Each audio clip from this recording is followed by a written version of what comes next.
ningún inconveniente. Después, de hecho, te puedo compartir incluso la exposición. Muchas gracias, embajadora. El público es tuyo. Gracias. ¿Están viendo todos ya la presentación? Sí, sí, embajadora. Bueno, sí, ya se ve perfectamente. Vamos a hablar un poquito que esta pequeña charla, más que una conferencia, que esta pequeña charla les ayude a visualizar qué es la política exterior de un país, cuál es la importancia de la política exterior de un país y particularmente cuál sería la importancia de la política exterior de nuestro país. Entonces vamos a empezar por algo que a lo mejor ustedes, con un excelente maestro como el que tienen, que es el maestro Martínez Serrano. Pero ¿cómo se define la política exterior? Pues según Calduc, aquella parte de la política general formada por el conjunto de decisiones y actuaciones mediante las cuales los estados definen los objetivos y se utilizan los medios de un estado-nación para generar, modificar o suspender sus relaciones con otros actores de la sociedad internacional. Vamos a ver por definición que la política exterior siempre es entre estados nacionales, es decir, a partir de la configuración de los estados nacionales, fundamentalmente en Europa, es que empezamos a hablar ya de una política exterior, no en los mismos términos, pero sí en lo que ya se empezaba a ver las relaciones entre otros estados, feudos o principados. Entonces, así encontramos que efectivamente la política exterior de un Estado está íntimamente ligada también a la política interior y en todos los casos responde a los intereses de los estados nacionales. Hay intereses de largo plazo y hay intereses de corto plazo.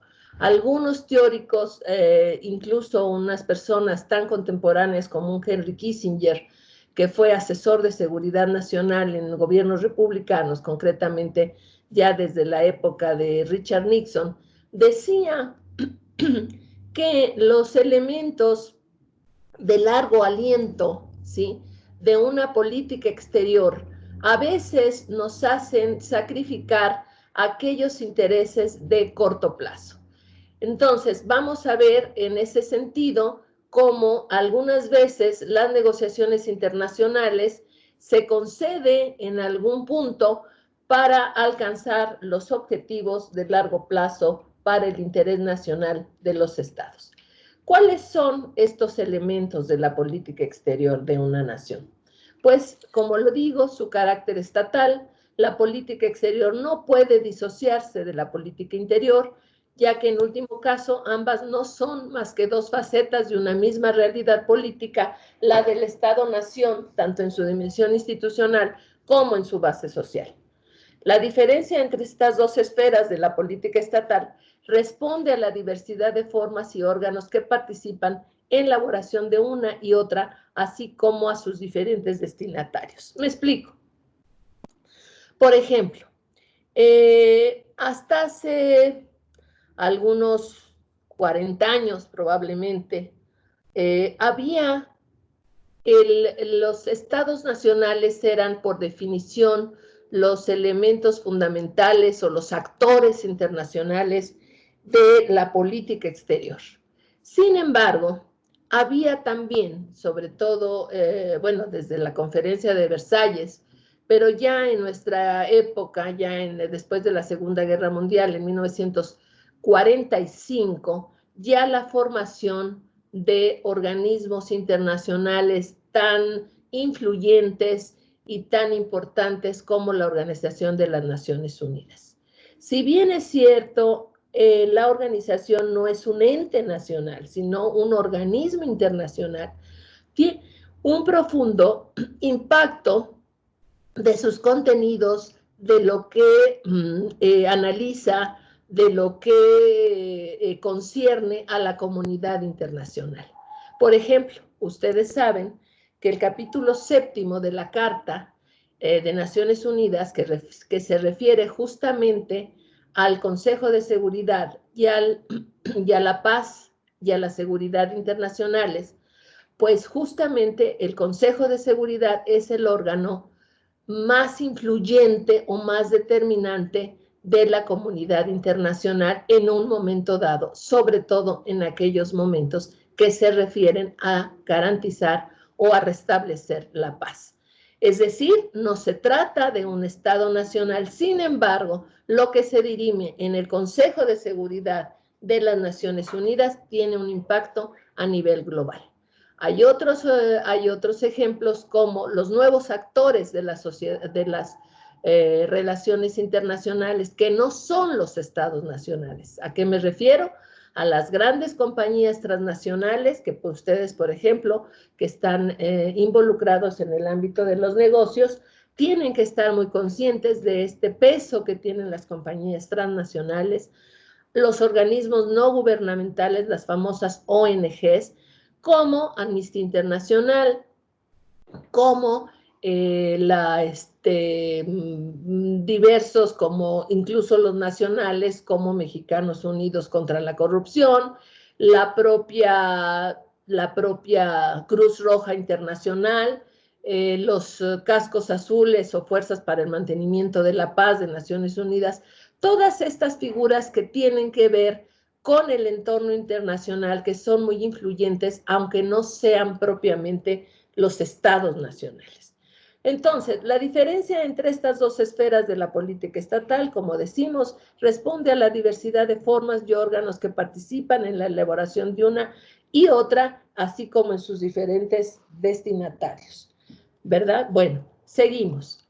En el caso de México, ¿cuál es la importancia de la política exterior de México? ¿Cómo vemos nosotros la política exterior de México? ¿Cómo vamos a estudiar la política exterior de México? Y aquí voy a hacer un poco de historia, pero también de algo que no es precisamente historia.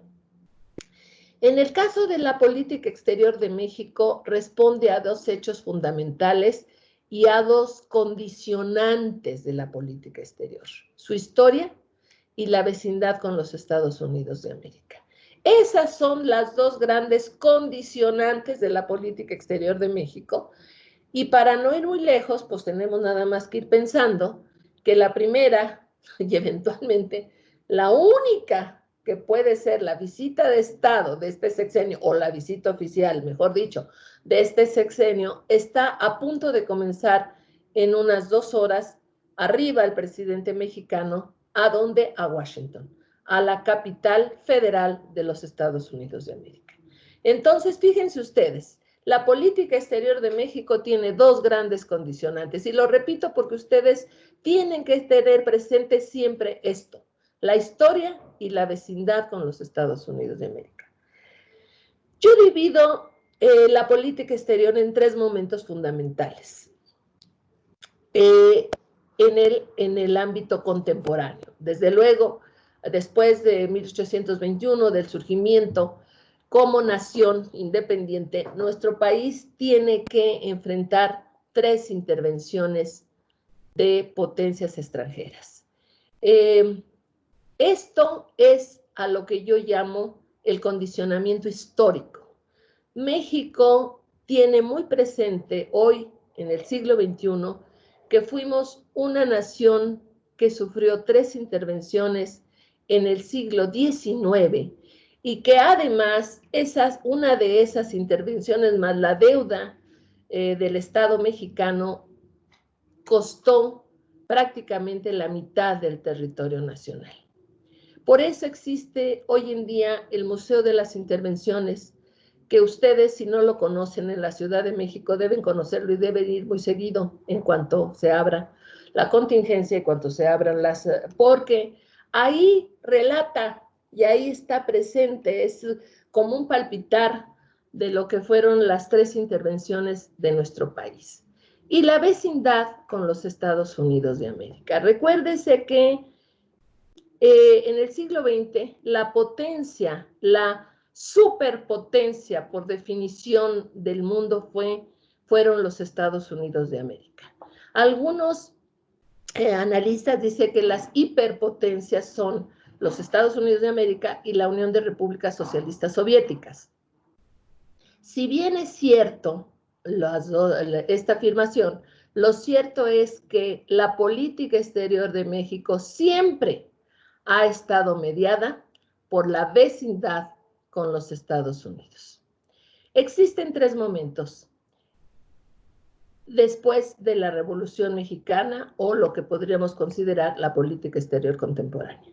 En el primer momento, la política exterior de México fue una política de carácter defensivo y en donde el reconocimiento del gobierno emanado del largo proceso revolucionario fuera una realidad para nuestro país. Ahí es donde se acuña en 1931 la doctrina Estrada, que da origen a los dos principios fundamentales de la política exterior hasta el día de hoy: la no intervención y el respeto a la autodeterminación de los pueblos.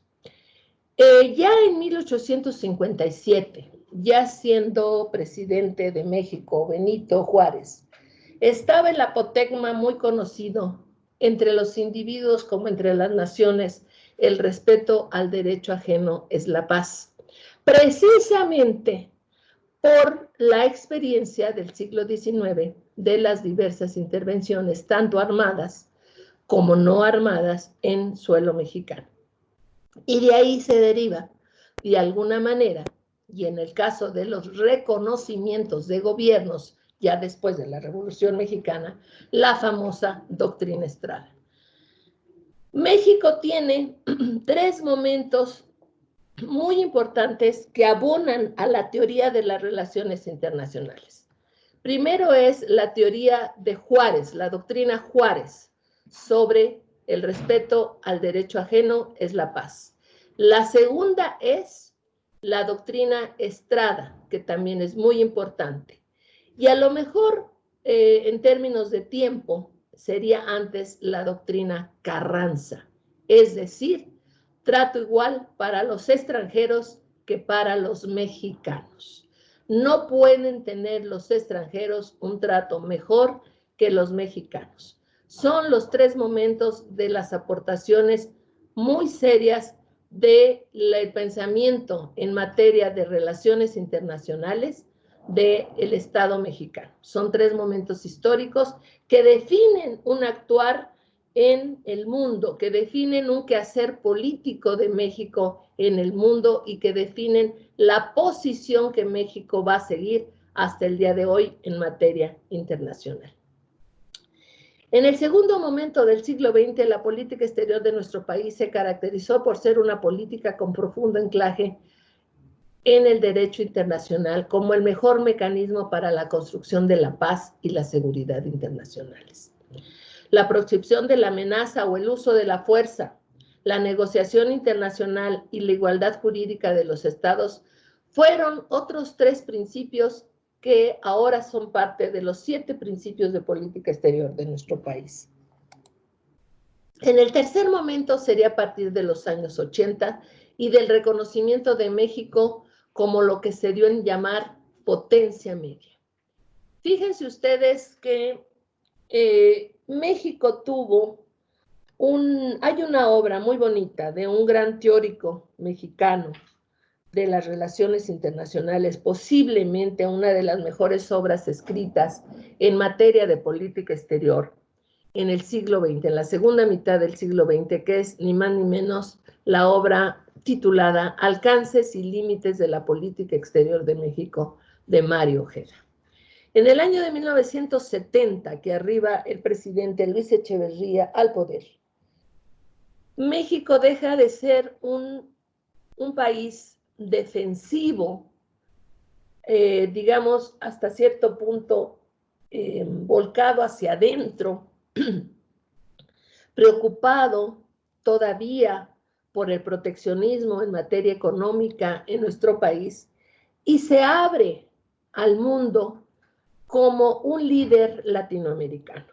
Una de las grandes aportaciones de Luis Echeverría fue digamos, involucrarse de lleno en movimientos como los países no alineados, como precisamente las cuestiones del tercer mundo, también lo que sería después el informe Brandt sobre la cooperación internacional.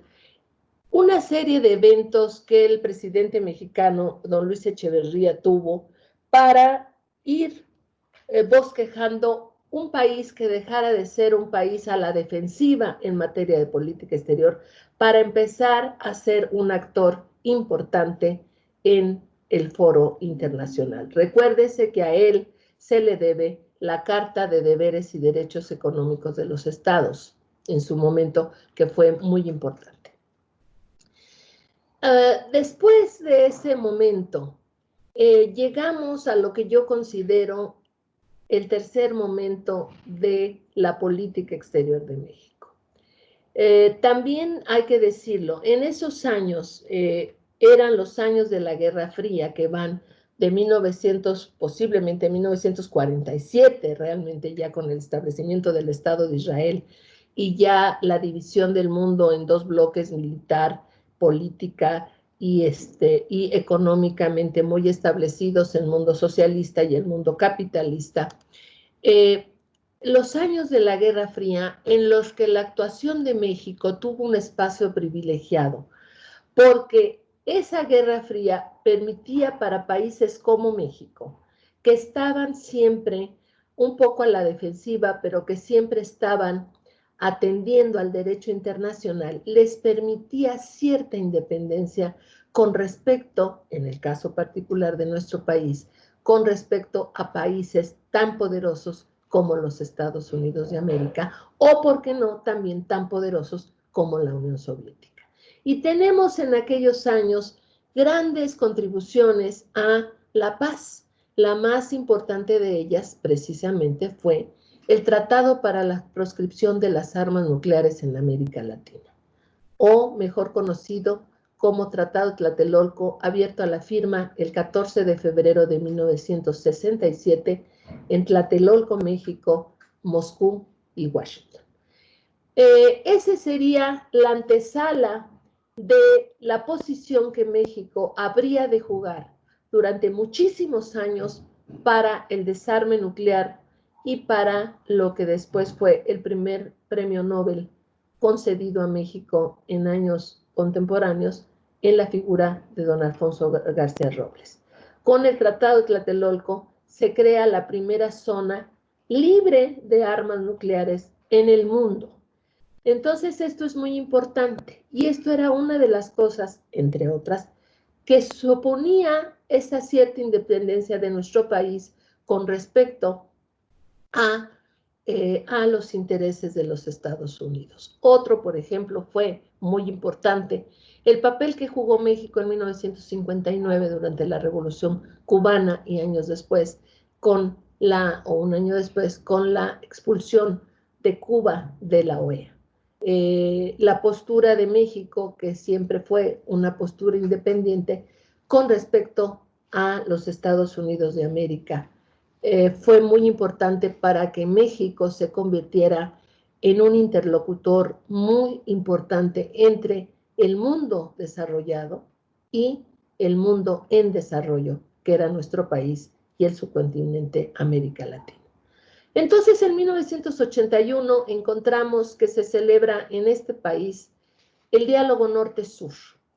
Acuérdense ustedes que en 1979 ya se decía mucho del agotamiento del modelo capitalista, del agotamiento de lo que eran las relaciones internacionales hasta ese momento. Estaba muy recientemente, en 1979, había sido terminado el informe Brandt, donde criticaba fuertemente el grado de armamento de la tierra, la carrera armamentista entre las dos potencias, y hay un diálogo entre el norte y el sur, en donde México juega un papel protagónico que invita a los líderes de los 7 países más desarrollados de la Tierra y algunos como potencias medias, a la India, Brasil, a Cancún, Quintana Roo, y fue lo que se llamó el diálogo norte-sur, siendo presidente de México José López Portillo. A partir de ahí, México da un paso hacia adelante en materia ya de una apertura muy sistemática hacia el exterior, pero una apertura en dos sentidos. no solamente era la apertura política, no solamente era la búsqueda de la paz y la seguridad internacionales, no solamente era la negociación, no solamente era la contención del poderío norteamericano en aquellos difíciles años de las guerras centroamericanas, la creación del Grupo Contadora de 1983, en Contadora Panamá bajo el liderazgo de México, era también el decir vamos a abrir nuestra economía hacia el mundo. Hasta aquellos años México era un país cerrado, México era un país con una empresa protegida desde el Estado mexicano, y a partir de 1981, 82, pero sobre todo en 1986, México abre sus puertas por primera vez, ya de manera sistemática y mucho más ordenada, a la inversión y al comercio extranjero.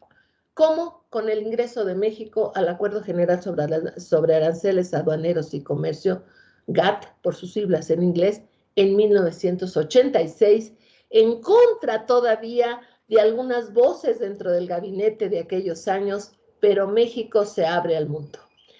Años después, menos de 4 años después, en mayo de 1990, y ese es un tema que conozco de primera mano, el entonces presidente de México decide el establecimiento, Carlos Salinas de Gortari, decide el establecimiento de un tratado comercial con los Estados Unidos de América. Y el gobierno mexicano, particularmente la Secretaría de Comercio de aquellos años, porque no se llamaba economía, sino se llamaba comercio, y la Secretaría de Relaciones Exteriores se dan a la tarea de empezar las negociaciones orientadas a la suscripción de un tratado de libre comercio con los Estados Unidos de América. Fueron 2 años. De mayo de 1990, el tratado se firma en septiembre de 1992 y entra en vigor el 1 de enero de 1994, el mismo día que el movimiento zapatista en el sur de nuestro país irrumpe en la escena nacional e internacional. En aquel año le toca la firma a el presidente Salinas con su homólogo estadounidense George Bush padre y con su homólogo canadiense, porque después Canadá, como al año de las negociaciones o un poquito antes, se decidió que también se iba a invitar a Canadá, justamente para equilibrar el peso de los Estados Unidos. Y entonces era Brian Mulroney quien había firmado un año anterior o unos 3 años anteriores el Tratado de Libre Comercio con Estados Unidos. Entonces era el primer ministro del Canadá.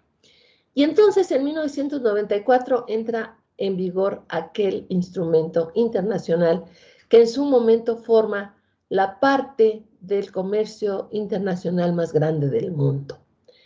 En ese mismo año, Carlos Salinas, que era un hombre que tenía muy claros los objetivos de lo que quería para este país, decide el ingreso de México a la Organización para la Cooperación y el Desarrollo Económico, y por sus siglas la OCDE, y también establece el acuerdo con la Unión Europea, el acuerdo marco con la Unión Europea. ¿Hasta aquí hay dudas? ¿Me estarán oyendo? No, la verdad está todo muy bien explicado. Muchas gracias. ¿Dudas o alguna cosa que quieran intervenir? No, por el momento no, muchas gracias. Bueno, ya hasta aquí se entiende. Porque Sí, se entiende a la perfección. sí, puede ser que no haya dudas, Sí. no se entienda. Bueno, yo antes de seguir adelante, bueno, o vamos a seguir con la normatividad, pero cuando lleguemos al TEMEC, yo quiero comentarles a ustedes algunas cosas, bueno, que no están aquí. ¿Qué tenemos en materia normativa para la política exterior de México? En materia normativa, la política exterior de México está contenida en el artículo 89 constitucional, fracción 10ª de nuestra Carta Magna, el cual señala: las facultades y obligaciones del presidente son las siguientes: dirigir la política exterior, celebrar tratados internacionales y emitir votos ante los organismos internacionales, sometiéndolos a la aprobación del Senado. Bueno, ustedes saben también que el Senado tiene también las atribuciones de permitir o no permitir al presidente de México la salida o la visita oficial a un otro estado, entre otras de las atribuciones, pero la atribución fundamental, desde luego, es la ratificación de los instrumentos internacionales, es decir, de los tratados y acuerdos internacionales. ¿Cómo se define la política exterior de México? ¿Qué tenemos para que el presidente de México e incluso el canciller de México, porque además todo esto es generalmente que el presidente de México actúa mucho a recomendación del secretario de Relaciones Exteriores o canciller de México? Bueno, ¿qué tenemos para normar la actuación del presidente o del jefe del Estado mexicano?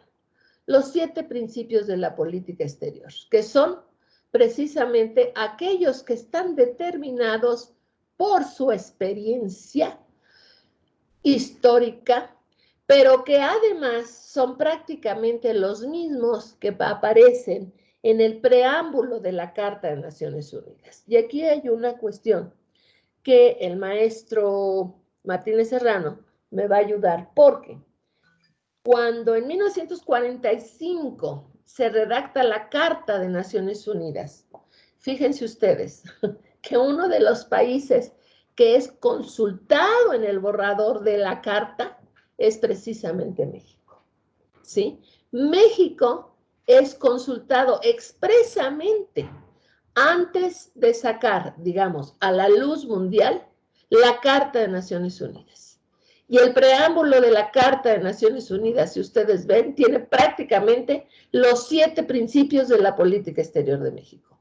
La no intervención, el respeto a la determinación de los pueblos, la solución pacífica de controversias, la igualdad jurídica de los estados, la proscripción de la amenaza o el uso de la fuerza, la cooperación internacional, la lucha por la paz y la seguridad internacional.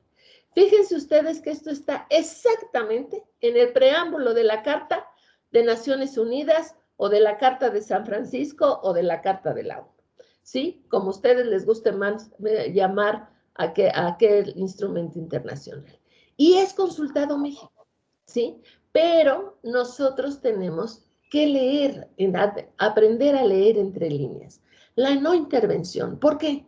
Porque México tiene una larga trayectoria de intervenciones. El respeto a la autodeterminación de los pueblos, la solución pacífica de las controversias, la igualdad jurídica de los estados. Nadie puede tener mejores condiciones que los nacionales en tierra mexicana. Doctrina Carranza.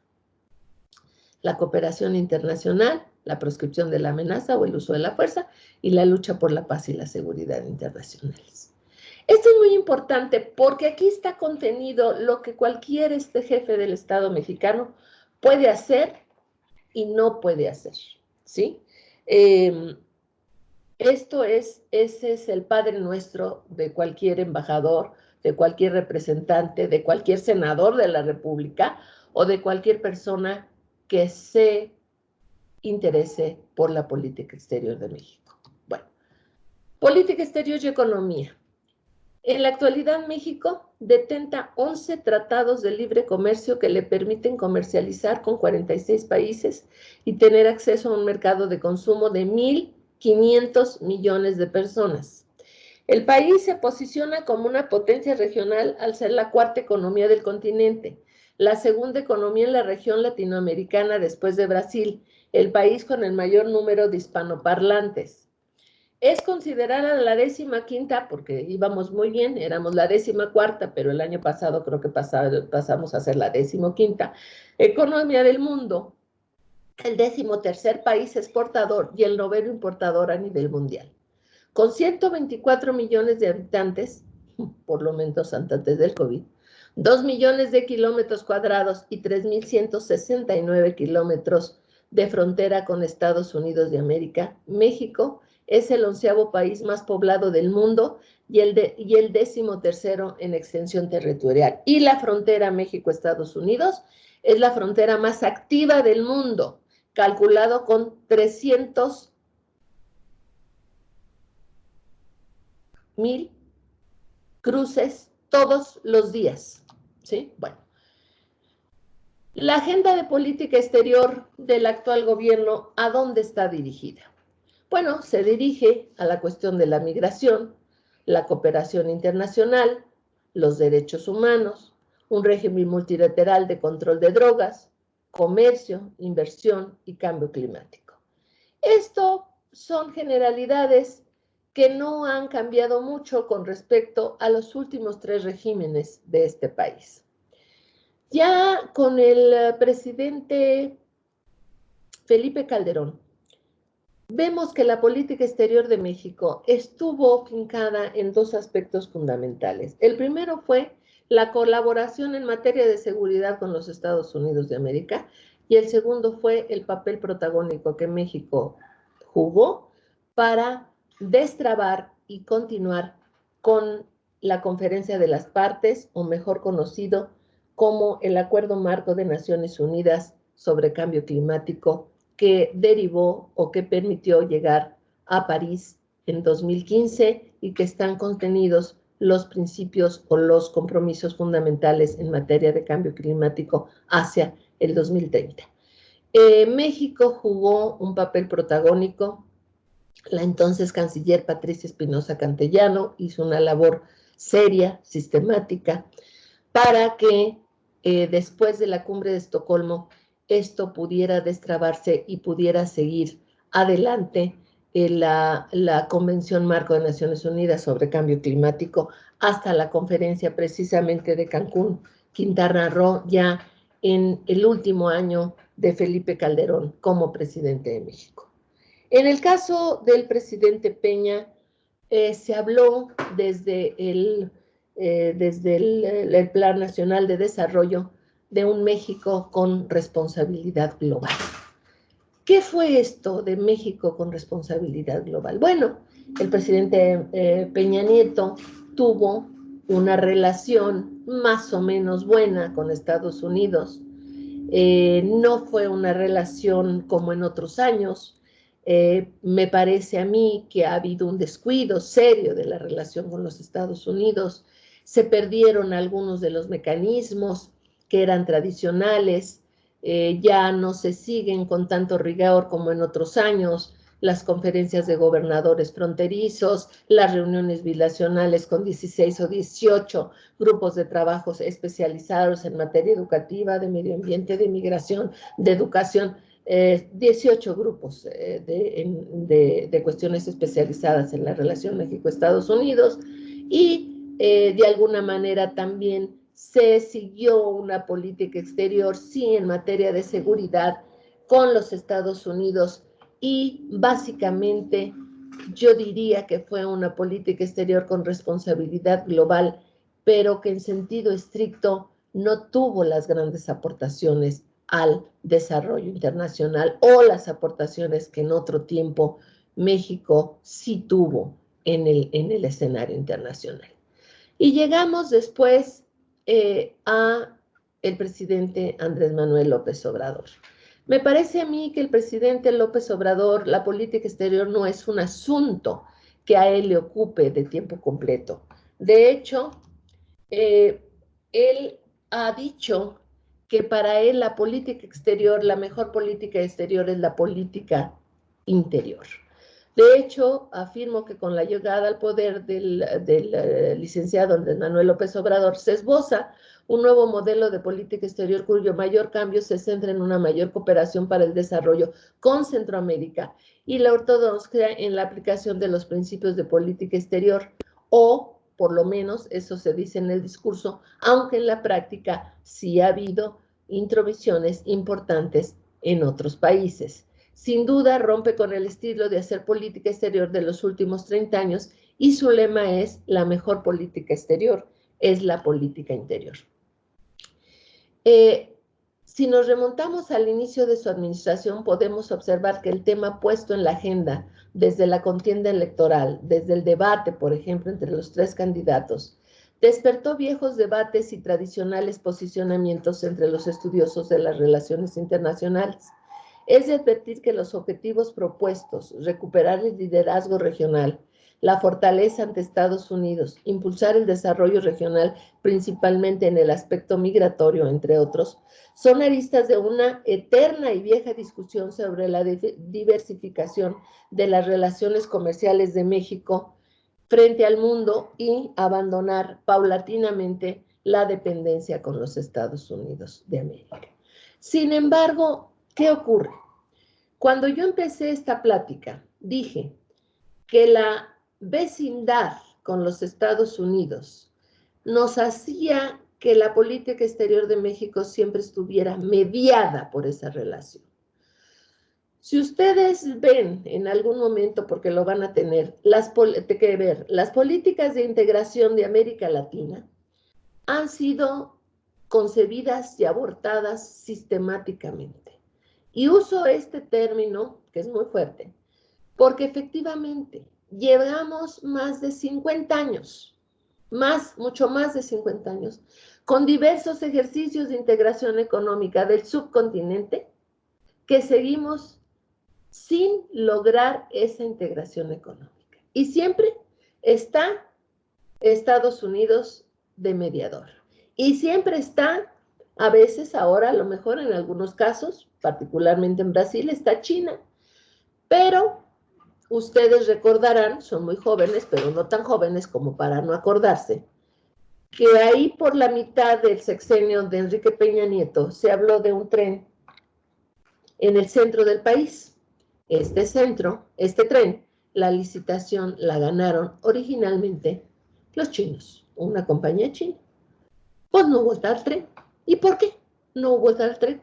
Pues se pueden decir muchas cosas, la licitación no tuvo los términos, la licitación no era lo mejor para México, había otras prioridades, las reformas estructurales del gobierno mexicano eran más importantes, las de cuestiones de energía, la cuestión educativa, muchas cosas. Pero en el fondo de la historia, y para quien conoce cuestiones geoestratégicas, no era conveniente para la política exterior de nuestro país, pero menos era conveniente para el cinturón de seguridad nacional de los Estados Unidos de América, la presencia de chinos en cuestiones estratégicas en nuestro país. Fíjense ustedes que esto es muy importante y más adelante les voy a decir por qué. Vamos a seguir un poco con lo que fue la política lo que ha sido la política de la administración, o lo que se ha dicho de la política exterior de la administración del presidente Andrés Manuel López Obrador. En esta ocasión, el nuevo gobierno podría marcar la diferencia del constante discurso a partir de una estrategia regional real que integre al menos dos aspectos: aprender de los errores y aciertos del pasado y observar el panorama regional mediante un análisis integral de los actores, liderazgos políticos, escenarios socioeconómicos, retos, oportunidades y prioridades para el país. López Obrador y su equipo de trabajo han manifestado que la política exterior de México retornará a la defensa de los principios de la no intervención, de la autodeterminación de los pueblos y de la solución pacífica de controversias. Con base en ello, se han propuesto ejecutar una política exterior más soberana, en donde América Latina y el Caribe ocupe un lugar prioritario. ¿Sí? Sin embargo, para muchos analistas, para personas que vemos esto con la formación de una diplomacia mexicana de muchos años, con la formación de haber estudiado la política exterior de México, tanto en el hacer como en el discurso, como en las investigaciones de los libros, nosotros vemos que lo que hay hoy en día es una política exterior incierta. Es poco previsible su orientación y posibles cambios en los próximos años no se vislumbran muy claros. Hasta el momento el presidente ha optado, por relegar la política internacional a un segundo plano, en el mejor de los casos, y únicamente atender a aquellas situaciones en donde los intereses económicos de México están directamente comprometidos, o en aquellos donde existe un interés o afinidad de orden ideológico del presidente mismo o de su partido político, como es el caso del asilo a Evo Morales, que por cierto fue pues un acto en ciertas cosas fallido, porque finalmente no estuvimos a la altura de un asilado de esa magnitud y las cosas de todas maneras salieron mal para México. Y México, en ese caso, no respetó el principio de no intervención y de autodeterminación de los pueblos, que son los dos pilares fundamentales de la política exterior de México. Durante los primeros meses de su gobierno, AMLO comenzó a impulsar una nueva política respecto a la migración centroamericana, misma que fue caracterizada como más justa, abierta y humanitaria. Sin embargo, con el devenir de los meses y con las exigencias del presidente Donald Trump, esa política se transformó respecto a la frontera sur y empezó a generar fricciones con Estados Unidos por sus efectos en la frontera norte. Trump amenazó con imponer aranceles a productos mexicanos si López Obrador no hacía más por reducir significativamente esos nuevos flujos migratorios, y al final de la historia, o al final del día, como dicen los estadounidenses y nosotros hacemos la traducción, al final del día, el presidente mexicano accedió de inmediato abandonando su política inicial y convirtiendo a este país en tercer país seguro, adoptando otras muchas medidas, como fue mandar a la Guardia Nacional, a la reciente creada Guardia Nacional, al sureste mexicano para atender las exigencias del presidente Donald Trump. Y aquí me voy a detener un poquito. ¿Qué fue el TLC? Realmente, ¿qué fue el TLC? Si ustedes me dicen, pues fue un tratado comercial de libre comercio para el área de América del Norte, pues dicen bien, ¿sí?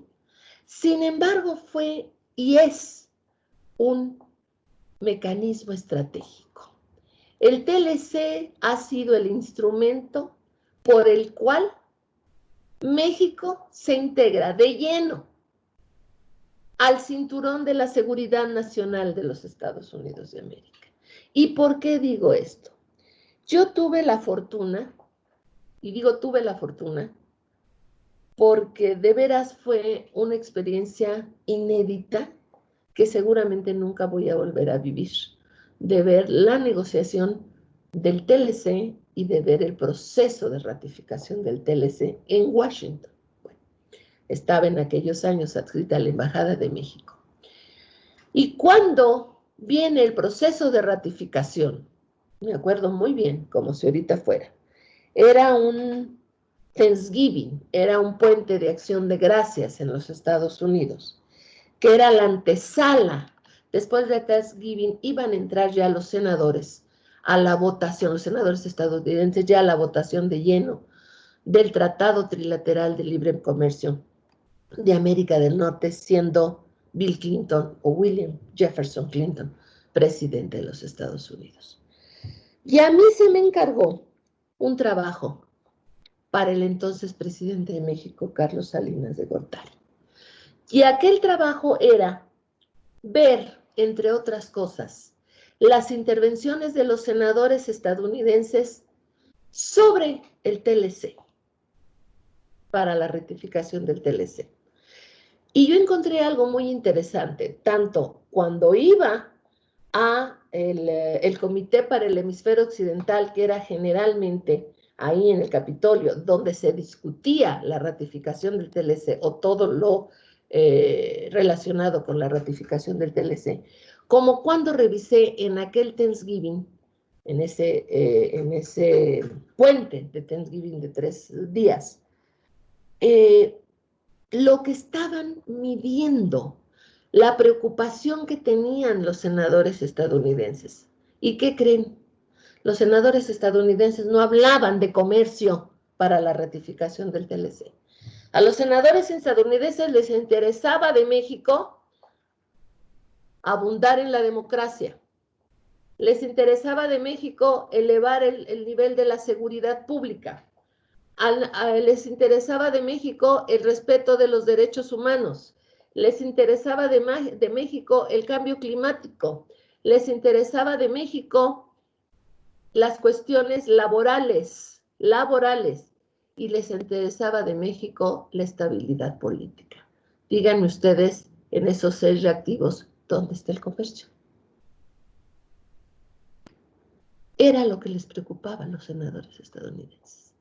Que México hiciera las adecuaciones necesarias para tener una vida más democrática, para tener mejores condiciones de derechos humanos.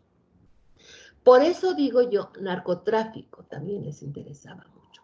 Por eso digo yo que en el momento de la ratificación del TLC, en ese momento y de la entrada en vigor, en ese momento entramos de lleno a la seguridad nacional de los Estados Unidos de América.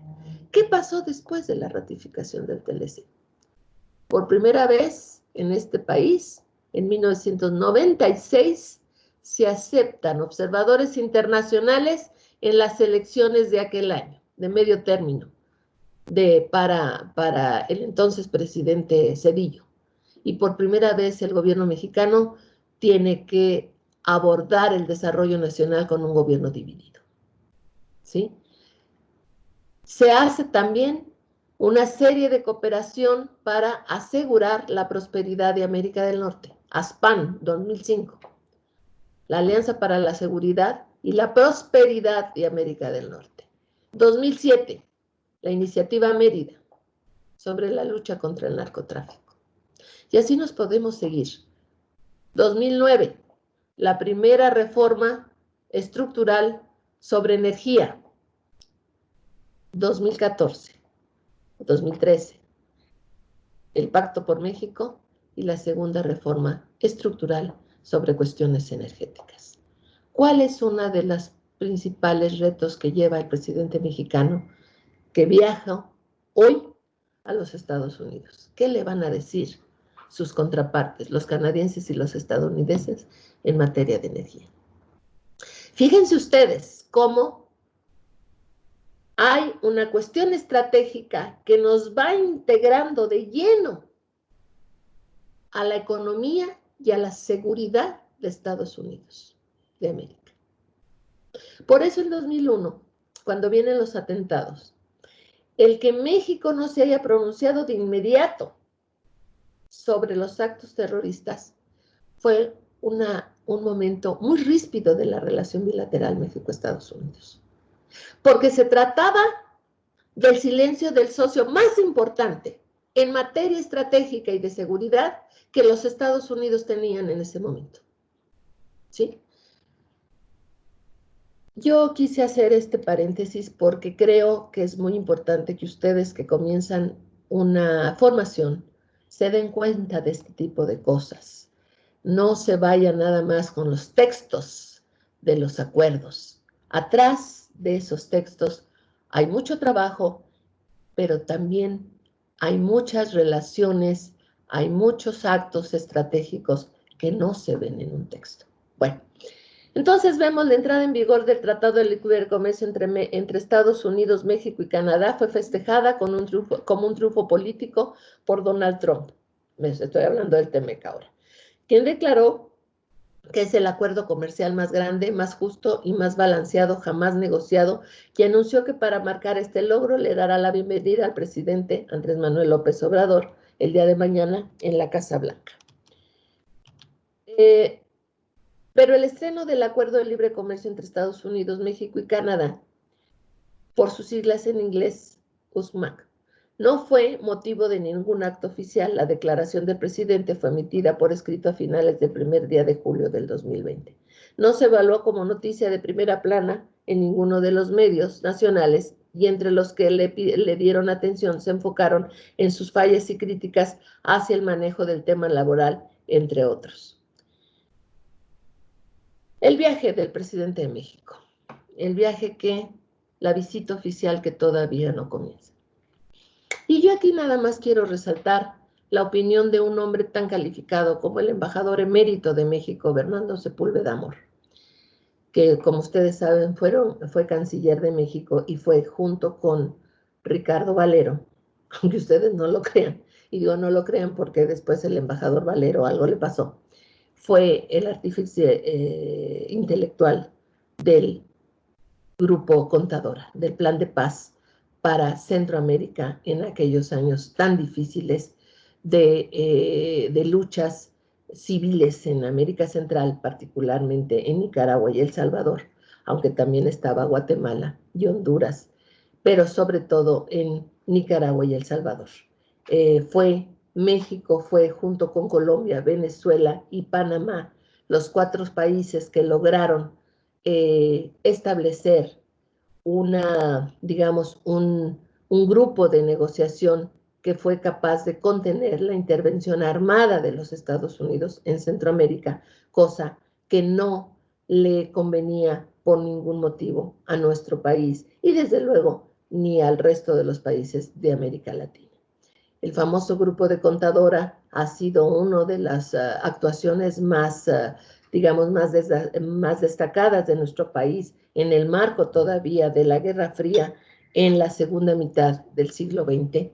Y fueron años muy difíciles, pero gracias al talento de don Bernardo Sepúlveda Amor y de sus colaboradores pudimos contener esa intervención armada y logramos una paz negociada y duradera para Centroamérica, con los famosos acuerdos de Esquipulas I y de Esquipulas II. Y dice el embajador emérito de México, recientemente señaló que a su juicio no es conveniente para el interés nacional que el actual presidente Andrés Manuel realice visita a Estados Unidos, máxime que se lleva a cabo en un proceso electoral en dicho país y más que beneficiar producirá efectos negativos. Asimismo señala que pretender inclinar la balanza en favor de Trump en este clima no parece ser la mejor apuesta. La asistencia a una ceremonia irrelevante se habrá de interpretar como un apoyo a la reelección de Trump. Según la encuesta publicada por el New York Times la semana pasada, indica que Biden, el que fue vicepresidente con Barack Obama y que hoy es el candidato demócrata a la Casa Blanca, tiene una ventaja de 14 puntos. 50% de los votantes lo prefieren por 36% que prefieren al candidato republicano o la reelección de Donald Trump. Para muchos, el hecho de que vaya a esto de que es el inicio o aparente inicio del TEMEC es un acto un acto primero de intromisión, de ir a hacerle, digamos, una pantalla frente a la comunidad mexicana, que es muy importante, y también frente a la comunidad latina, a Donald Trump. Y eso también contraviene el principio de no intervención, porque si nosotros somos consecuentes, pues no tendríamos que hacer nada tomando partido por un mandatario, el que éste sea, en plena campaña política. Yo creo que lo que dice quizá de manera muy fuerte el gobernador Silvano Aureoles, que está aquí, que ustedes lo están viendo en la pantalla, pues sí específicamente llama la atención sobre el hecho de que el presidente Trump, ya desde su primera visita a México cuando era candidato y que lo recibió el entonces presidente de México, Enrique Peña Nieto, ya empezó a hacer un acto muy desajustado, muy no en el ánimo de los mexicanos, no en el ánimo y en la conducción y en el comportamiento tradicional de nuestro país en materia de política exterior. Y creo que una segunda cosa de esta misma naturaleza, ahora en territorio estadounidense, pues sí va a ser de alguna manera una afrenta para el candidato demócrata o para los demócratas, quienes además no siempre han sido los más amigos de México, aunque se piense que son más abiertos que los republicanos, pues la historia habla por sí misma. El único presidente de la época reciente, que fue capaz de regularizar 2.5 millones de mexicanos y de sus familias en 1986 con la ley Simpson-Rodino, fue ni más ni menos Ronald Reagan, un presidente republicano entre los republicanos. Entonces, con George Bush padre, republicano, se firma un acuerdo de libre comercio que después ratifica, ya siendo presidente, William Jefferson Clinton, y bueno, el préstamo de garantía para México por 40,000 millones de dólares viene también por Clinton, pero lo cierto es que también se trataba de no dejar despeñarse a su reciente socio en materia comercial, que era México. Entonces, yo pienso que efectivamente dice bien el embajador Bernardo Sepúlveda, la visita afectará negativamente al interés nacional, produciendo un efecto de desagrado y repudio entre los mexicanos, de una profunda decepción al quedar vulnerados los principios que pertenecen a una tradición política exterior en donde la respetabilidad de la nación mexicana es un valor supremo e indeclinable, valor que ahora es imperativo mantener inmaculado. Por su atención, muchas gracias. ¿Qué pasó? Este aplauso a la embajadora. Claro que sí.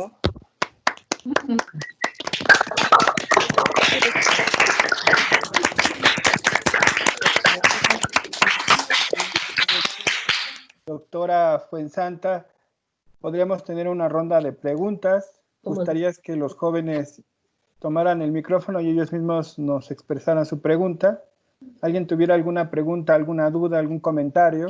Se puede motivar a la polémica. La embajadora, como bien nos dijo, ella nos habló a partir de su experiencia y también de sus conocimientos, sobre todo sus vivencias en la Cancillería mexicana, en la Embajada de México en Estados Unidos y en Canadá. ¿Alguien tuviera alguna pregunta, por favor, muchachos?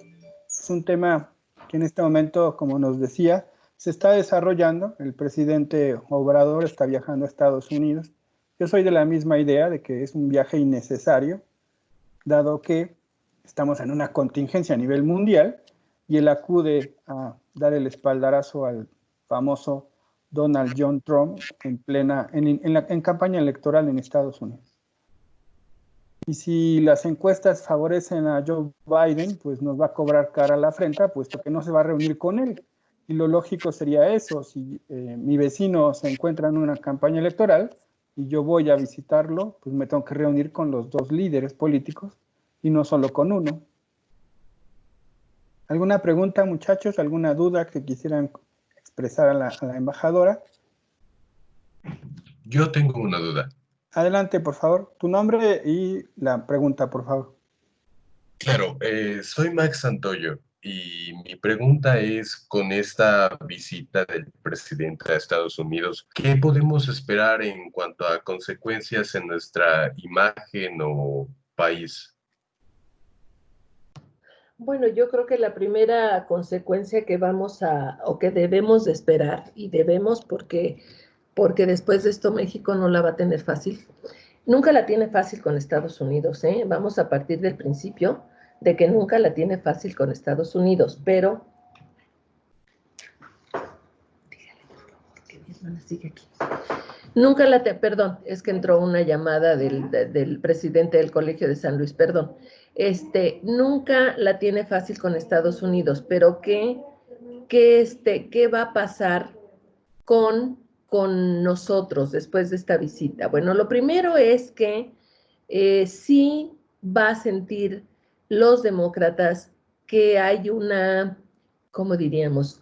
Que hay una conducta políticamente incorrecta del gobierno mexicano, porque esta es la segunda ocasión que hacemos lo mismo. La primera fue que, siendo candidato, Trump vino a México en una visita casi de Estado, y la segunda, con otro presidente, volvemos a cometer el mismo error, ahora sobre pretexto del TEMEC, pero el punto es el mismo. Está en los dos casos en una reelección, bueno, en una elección entonces y en una reelección ahora, pero en una campaña política en la que nosotros no tendríamos que tomar partido de ninguna manera. La no intervención y el respeto a la autodeterminación de los pueblos, ¿dónde está? Primer punto. Eso lo van a sentir como una afrenta los demócratas. En segundo término, yo pienso que tampoco es que el TEMEC sea el gran instrumento de comercio. Una de las cosas que yo no sé si sea real, pero por ejemplo el TEMEC se negocia en inglés y en francés, y el texto en español no existe sino hasta mucho tiempo después. Eso es una falta de respeto que nosotros hemos aceptado, ¿sí? Entonces vamos a ir a un TEMEC que no son las mejores condiciones para México en materia comercial, que está también en materia laboral previendo una intromisión muy fuerte sobre nuestras condiciones como país, ¿sí? Entonces, ¿qué es lo que vamos a festejar con los Estados Unidos y con Canadá? También tenemos una comparación porque el primer ministro canadiense acaba de decir que él no va, por supuesto que no va, aduciendo, y yo creo que además es real, que hay una pandemia de carácter universal y que su pueblo lo necesita en Ottawa, Hall, y no en Washington, lo cual hubiera sido el pretexto ideal, aún suponiendo que el presidente Donald Trump le hubiera pedido al mandatario mexicano cómo fue que fuera. Él tenía una excusa perfecta porque las cifras de muertos en este país cada noche aumentan. Y digo cada noche aumenta porque es la información que tenemos. En el largo plazo vamos a tener un presidente muy probablemente demócrata con el que vamos a tener que reconstruir la relación con Estados Unidos, por lo menos en dos ámbitos, en el ámbito de la seguridad, en el ámbito de la migración y en el ámbito también del comercio y de la energía. A nosotros se nos está olvidando la energía, pero la energía es una cuestión estratégica muy importante para América del Norte. A mí me parece que lo estamos viendo por ahí. Muchas gracias, embajadora. ¿Alguien más tuviera alguna inquietud, alguna Muchísimas pregunta? gracias, embajadora. Tu pregunta. Yo, profesor. Adelante, por favor. No sé si contesté la anterior. Digo, quiero decir, si fue suficiente mi respuesta. Max. Fue más que suficiente, embajadora. Muchísimas gracias. Muy bien. Adelante, por favor. Es Mauricio, ¿no? No, Carlos. Carlos, adelante. Perdón, Juan Carlos. No se preocupe. Buenas noches, doctora. Mi nombre es Carlos Arroyo. Pues en primera le aplaudo mucho todo su conocimiento que nos comparte. Realmente es una mujer muy, muy preparada y le aplaudo muchísimo eso. Me resultó muy interesante lo que comentó acerca del TEMEC. Entonces, por ejemplo, sé que lo que hace diferente pues a un país quizá no solamente es el gobierno, sino también el pueblo. Entonces, nosotros como parte de la sociedad mexicana, ¿qué podríamos hacer para mantener esa igualdad jurídica en los estados en relación con el TEMEC y otros tratados, pero también poder hacernos más partícipes de la cooperación internacional, manejando solamente los principios de la política exterior? Bueno, yo creo que nosotros tendríamos que ver qué es lo que se puede hacer en materia de cooperación internacional. Hay muchas cosas que se pueden hacer a través de la cooperación. Yo creo que, por ejemplo, en materia educativa tendremos que ser, en educación superior sobre todo, tendremos que ser mucho más, como diríamos, mucho más constructivos en materia de colaboración internacional e ir con mayor imaginación hacia estos rubros. Yo creo que es como ciudadanos, el ciudadano, como estudiantes y como ciudadanos, tenemos que aprovechar de la mejor manera aquello que nos está posibilitando el TEMEC. ¿A qué me refiero?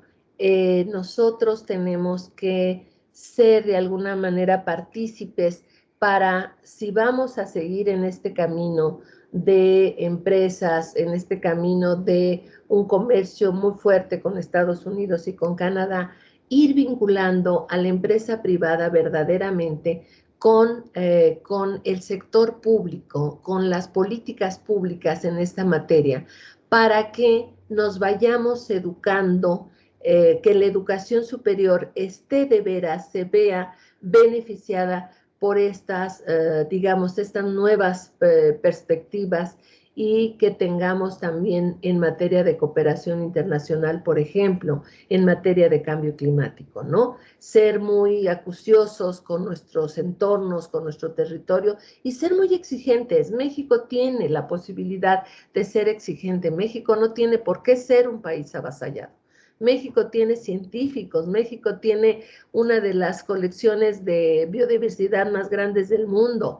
México tiene unos recursos energéticos, hidráulicos maravillosos, entonces no tenemos por qué ser avasallados, pero sí tenemos que ser más imaginativos y sobre todo más disciplinados para vincular las grandes transnacionales con el desarrollo de México, que verdaderamente esta intromisión en lo que es el sector laboral de nuestro país que pretende el TEMEC tenga frutos reales para los mexicanos. Muchas gracias, embajadora. ¿Alguien más tuviera alguna inquietud, alguna pregunta a nuestra invitada del día de hoy? Gracias, doctora. No sé si contesté tu pregunta. No, sí, todo perfecto. Concuerdo mucho con usted. Muchas gracias. ¿Alguna otra pregunta, muchachos? ¿Alguna otra inquietud que quieran comentar? Yo, profesor. Adelante, ahora sí, Ricardo, ¿no? Bueno, Sí. ¿qué mujeres en ese grupo? Sí, hay muchas mujeres. Ahorita preguntan, ahorita preguntan. Añadas mis congéneres. Bueno. Buenas noches, embajador. Habla Ricardo Cervantes. Bueno, ya sé que dijo de que nuestro presidente no debería de haber ido con Trump, pero yo le quería preguntar qué opina usted de la postura que debería de él adoptar ante, pues, esta visita. ¿Quién? ¿El presidente mexicano? Ajá. Sí. Bueno, si me pregunta, la visita de entrada no tendría que haberse efectuado. La visita no tendría que haberse efectuado. Realmente, ¿a qué va? O que nos explique bien a qué va el presidente mexicano, ¿sí? Porque realmente para poner en vigor un acuerdo comercial, pues fue el 1 de julio, ¿sí? Cuando entre en vigor el TEMEC. Segunda, en el momento que está la reelección en su punto más álgido, con un hombre que ha dicho que nos ha comparado a los mexicanos con animalitos, que ha dicho que somos narcotraficantes y asesinos prácticamente todos, que ha mostrado profundo desprecio no por México, por los mexicanos. Sí, a lo mejor el señor no desprecia a México, estaría loco si lo despreciara, pero desprecia a su gente, desprecia a los mexicanos de allá y a los mexicanos de acá. Yo creo que el presidente Andrés Manuel no tendría que haber ido de ninguna manera. Si no fue en el momento en que él es presidente electo de México, como lo hacían prácticamente todos los presidentes mexicanos, que el primer encuentro, aún como presidentes electos, no en funciones, hacían con los homólogos de los Estados Unidos, eso a nadie le hubiera extrañado, pero el señor espera, ¿sí?, que pasen una serie de acontecimientos y decide ir en plena reelección del candidato republicano. Yo creo que no tenía ninguna necesidad ni Andrés Manuel ni México de un error que se nos va a cobrar. Muchas gracias, embajadora. Muchachas, ahora sí, la iniciativa es que pregunten ustedes, ya lo dijo la doctora Fuensanta. ¿Quién quiere preguntar de las muchachas? Yo tengo una. Yo quiero preguntar. Acuérdense el nombre y ya luego hacen su pregunta. Primero Abigail, por favor. Bueno, gracias. Se quitó tu micrófono, Abigail. ¿Ya me escuchas? Ya. Bueno, mi pregunta era de que, bueno, en dado caso que llegue a ganar otra vez Trump, ¿en qué manera nos estaría volviendo a afectar a nosotros como mexicanos en lo que sería, pues, la política exterior? Bueno, si llega el presidente Trump, digamos que nos puede ir mejor que si no llega, pero yo creo que su política sobre migración va a seguir siendo la misma. El acuerdo comercial está ahí. Yo pienso que en ambos casos, llegue Trump o llegue, bueno, si llega Biden, va a ser mucho más difícil de construir la buena relación o la relación de cooperación que había antes, porque como que se ha perdido esa cooperación en muchos frentes que había entre México y Estados Unidos. Les repito, en el caso del presidente Felipe Calderón fue mucho en materia de seguridad, en el caso del presidente Peña fue mucho en materia de energía, sí, y de algunas cuestiones estructurales, pero realmente la relación con Estados Unidos, esa relación, ese espíritu de Houston que prevaleció en los años del gobierno republicano de George Bush y de Carlos Salinas, esa relación que cubría una gama muy grande de aspectos en la relación bilateral, eso está perdido hoy en día. Y yo creo que si llega el presidente Trump, difícilmente vamos a avanzar realmente en un restablecimiento y en una mejor relación con Estados Unidos. Creo que él se va a seguir centrando en el tema migratorio, quizá en el tema de energía y desde luego en el tema de comercio, nada más. Muchas gracias. A ti. Otra alumna creo que iba a preguntar, alguna otra compañera. Adelante, por favor, nombre y pregunta. Bueno, soy Karen Campero y mi pregunta, embajadora, sería, ¿no cree usted que AMLO lo usa para mandar señales al mercado? Pues, bueno, no sé si ve que ha sido como muy castigado por las calificadoras y el FMI. Puede y el ser. PIB de México. Puede ser que sí, pero no es la mejor manera. Tú dices porque ha sido muy mal calificado por toda su relación con las empresas y por en general por su actuación económica, la actuación económica del actual régimen.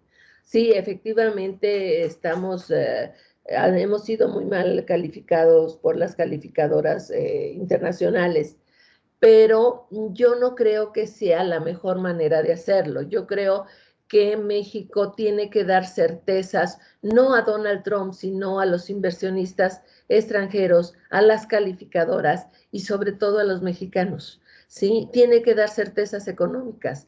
El mayor problema que va a tener Andrés Manuel después de la pandemia, suponiendo que algún día la superemos, va a ser la cuestión económica, porque hay una baja sustantiva de la inversión extranjera en nuestro país.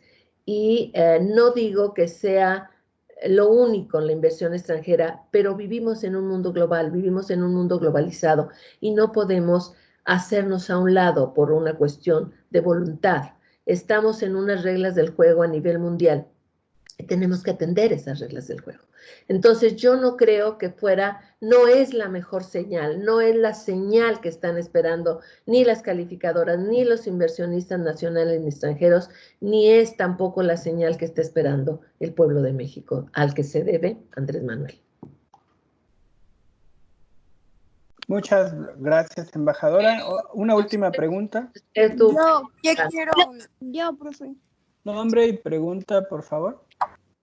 Mi nombre es Jennifer Becerril. Buenas tardes. Bueno, más que una pregunta, le quería pedir a usted que nos diera un consejo a nosotros como estudiantes de negocios, ya que usted tiene pues más de 20 años de experiencia en este ramo y pues me gustaría saber si tiene algún consejo a nosotros como estudiantes y más a nosotras como mujeres. Bueno, como mujeres, voy a empezar por el principio. Como mujeres, yo les aconsejaría que sean muy precisas cuando negocien. Siempre vayan digamos, al punto más avanzado de la negociación. Siempre vayan a lo más alto que ustedes quieren aspirar, porque a partir y si pueden un poquito más, para a partir de eso empezar a negociar, ¿sí? Y sean muy precisas, muy exactas. No digan en la medida de lo posible, casi lleven escrito el argumento, las cosas, ¿sí? Siempre pues, si pueden, aprendan lo mejor posible un idioma, ¿sí?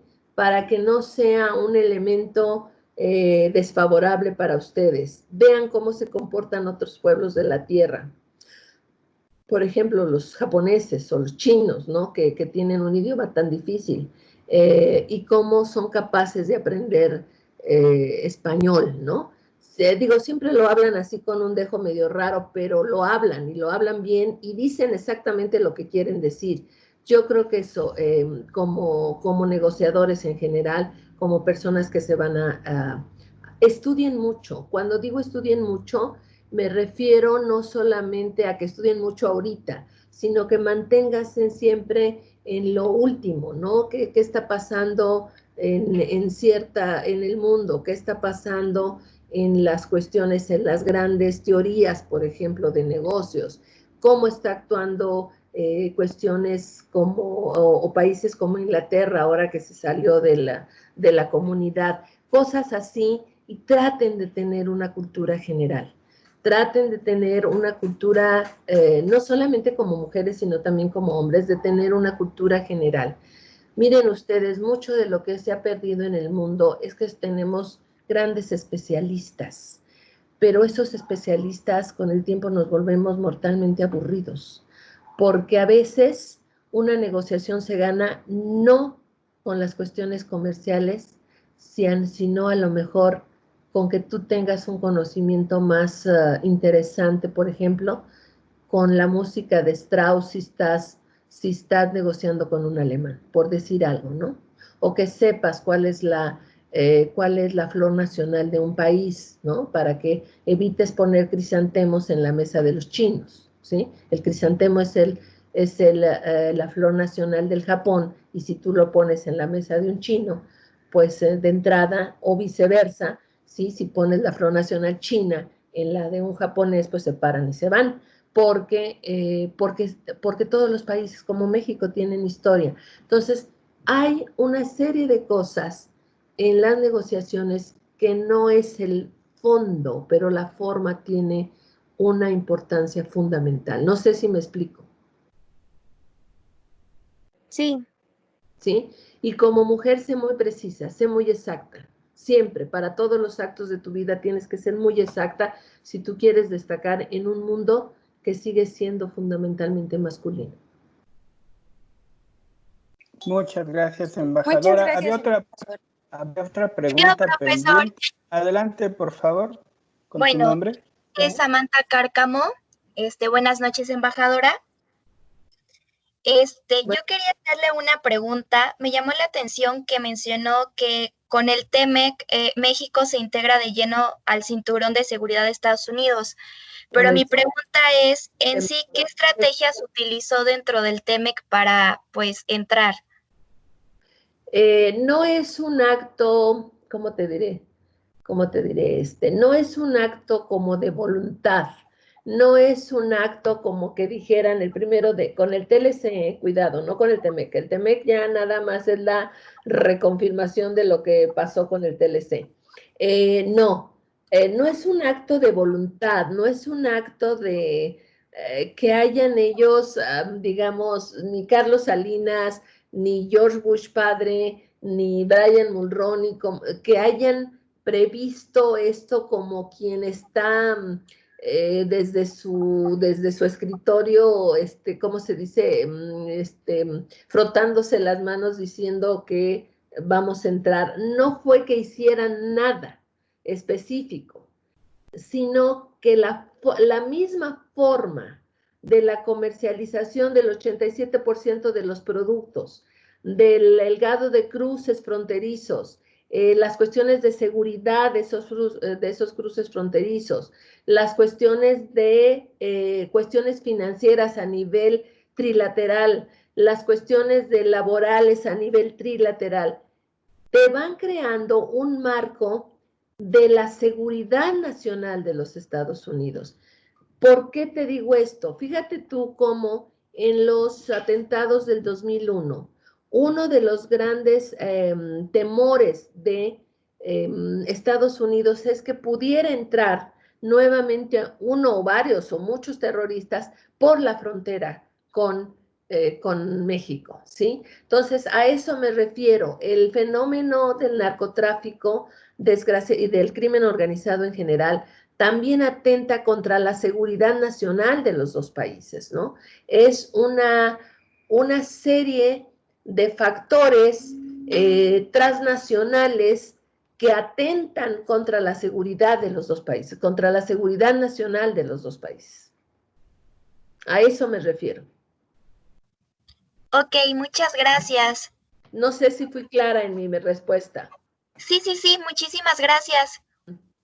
Muchas gracias. ¿Alguien más tuviera alguna pregunta? Yo tengo una pregunta, pero la voy a dejar al final. Adelante, por favor. Bueno, primero las damas. Ese sí, 2 preguntas nada más. 2 preguntas más y cerramos. Por favor, adelante. María Paula, y yo quería preguntarle, bueno, anteriormente había mencionado que... Espérate tantito, ahorita la repito. Adelante, por favor, María. Gracias. Sí. ¿Ya puedo? Adelante, María. Sí. Ok.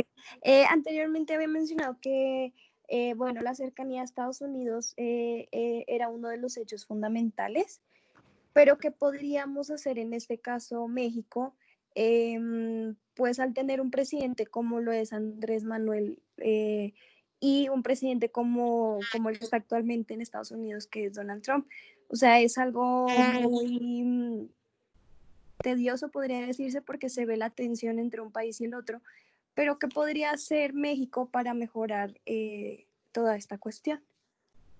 Bueno, México puede hacer muchas cosas, ¿sí? No nada más es un gobierno el que opera, también a través de ustedes como estudiantes, a través de intercambios, pueden hacer muchas cosas en la construcción de una mejor relación con Estados Unidos, ¿sí? Y ellos también pueden ser cosas en favor de una mejor construcción de la relación con Estados Unidos. Si ustedes como estudiantes, a través de sus estudios, a través de visitas, bueno, ahorita no es probable, pero sí existe la posibilidad de que mantengan comunicaciones con algunas estudiantes estadounidenses que les platiquen de lo que es México, de cómo se está llevando México. Eso es a su nivel, que puedan ir a hacer un posgrado.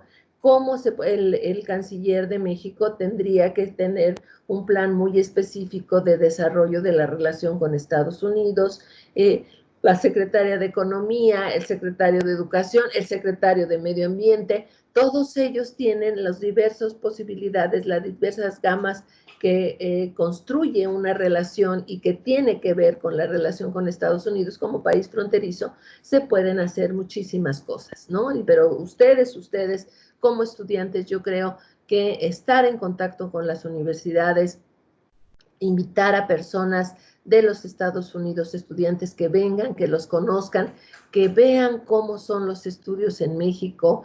A lo mejor les puede servir para cuestiones técnicas, a lo mejor prever una estancia en alguna compañía transnacional estadounidense para ustedes que están en el comercio exterior.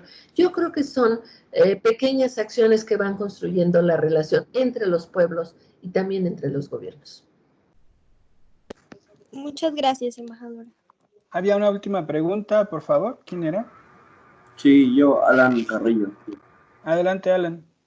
Buenas noches, doctora. Mi pregunta es, nosotros como futuros negociadores internacionales, ¿cuáles son los ámbitos o factores que podríamos aprovechar a nivel internacional?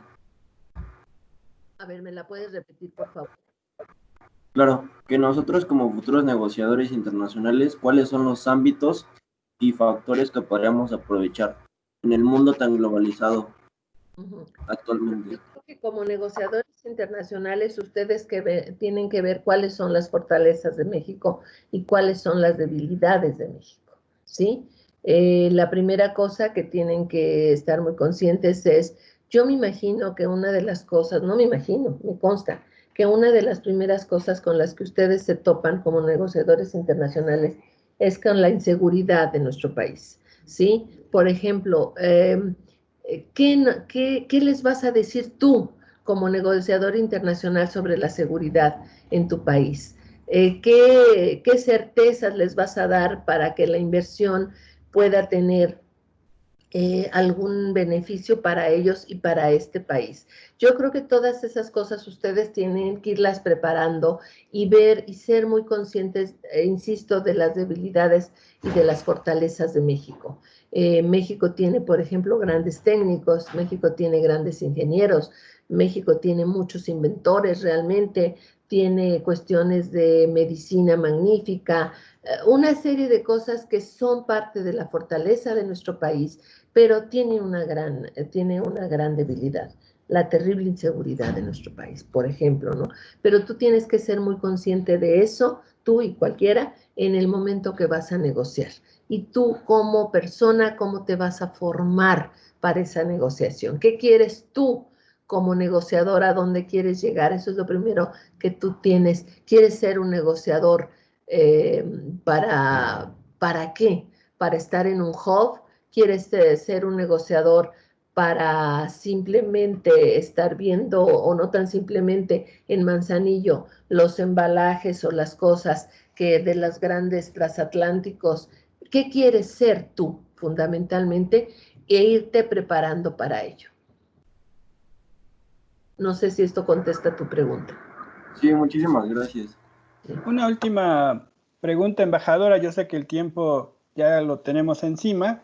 A partir de tu amplia experiencia en el Servicio Exterior Mexicano, en las embajadas de México, de Canadá, en la Cancillería, en el Senado, en el gobierno de San Luis Potosí, ¿cuál es tu opinión de la forma como el actual presidente maneja el protocolo, sobre todo en el ámbito internacional? Y precisamente antes de iniciar la sesión lo platicábamos rápidamente. El presidente mexicano toma su avión comercial, llega a la ciudad de Atlanta, hace un transbordo con otro vuelo. ¿Qué opinión le merece, más allá del populismo, los 30 millones de personas que votaron por Andrés Manuel y que lo ven como un presidente cercano a la gente? ¿Cómo lo verán otros líderes internacionales a ese presidente que llega con un vuelo comercial? Yo creo que es importante cómo lo vean los otros líderes internacionales, pero yo insisto, Andrés Manuel no se debe a los líderes internacionales, Andrés Manuel se debe al pueblo de México. Y el pueblo de México quiere ver un presidente fuerte, ¿sí? Un presidente respetado, un presidente acogido como un jefe de Estado, como se le debe acoger a un jefe de Estado, ¿sí?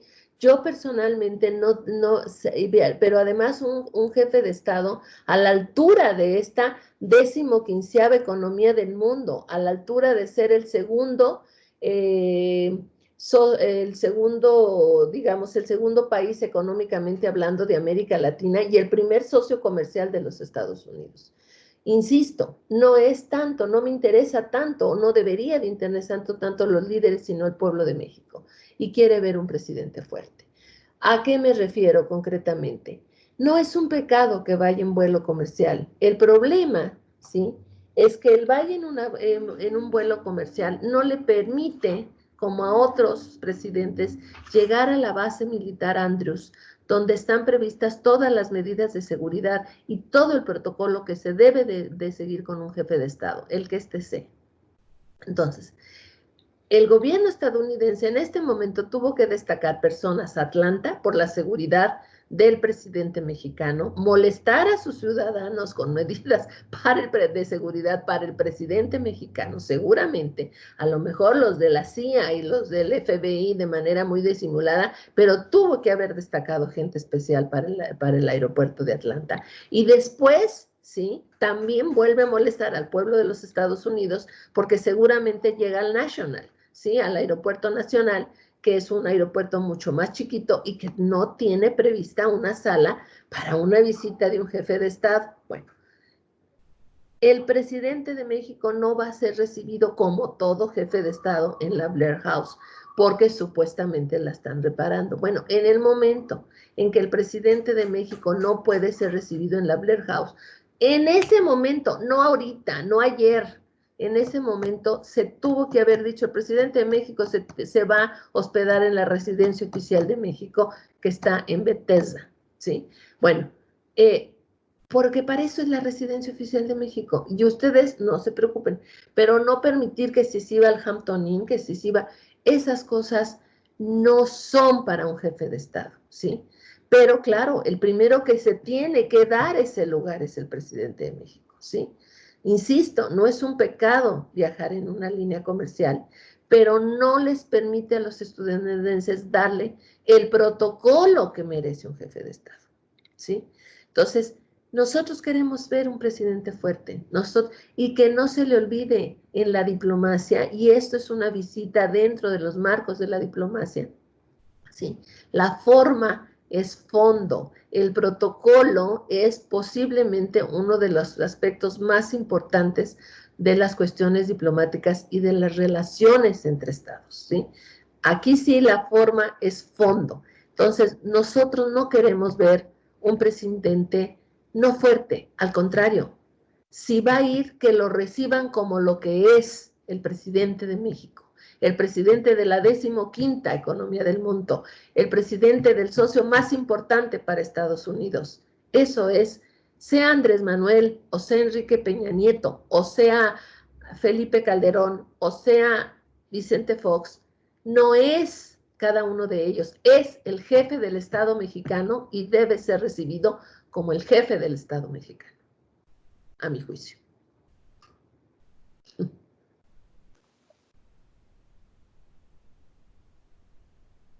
Ya no te oí.